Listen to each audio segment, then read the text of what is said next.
हर हर महादेव. महाशिवरात्रीचा फक्त उपवासाची रात्र नसून त्यामागे अनेक रंजक आणि वैज्ञानिक गोष्टी आहेत, त्या आपण आज बघणार आहोत. तर निसर्गाची साथ.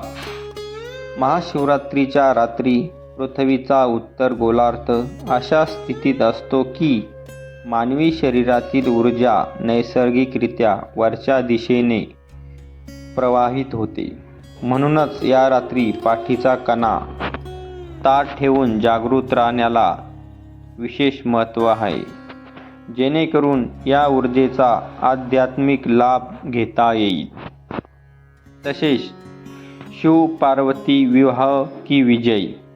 बहुतेकांना वाटते की ही शिव पार्वतीच्या विवाहाचा दिवस म्हणजे महाशिवरात्र आहे, पण तसं नाही.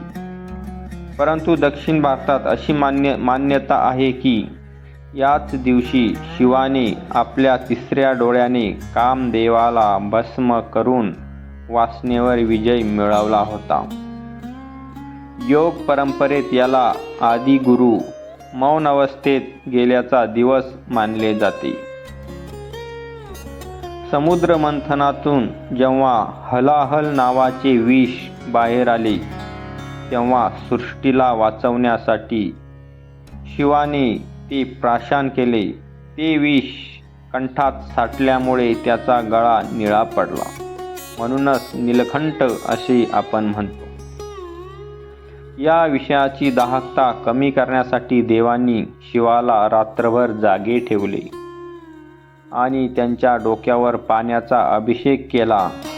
हीच परंपरा शिवरात्री आणि अभिषेकाच्या स्वरूपात आजही पाळली जाते. तसेच बेलपत्राचे विज्ञान काय सांगते? शिवाला बेलपत्र प्रिय आहे, पण त्यामागे एक आरोग्यदायी कारणही आहे. बेल हे झाड अत्यंत सात्विक मानले जाते. बेलाच्या पानात अँटीबॅक्टेरियल गुणधर्म असतात.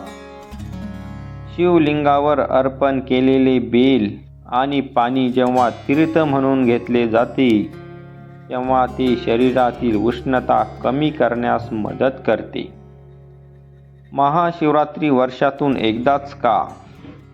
खरं तर दर महिन्याच्या कृष्ण पक्षातील चतुर्थीला शिवरात्री येते, जिला मासिक शिवरात्री म्हणतात. पण माघ महिन्यातील ही रात्र सर्वात गडद असते आणि ग्रहाची स्थिती विशेष असते, म्हणून हिला महाशिवरात्री असे म्हणतात. सर्वांना महाशिवरात्रीच्या शुभेच्छा. हर हर महादेव.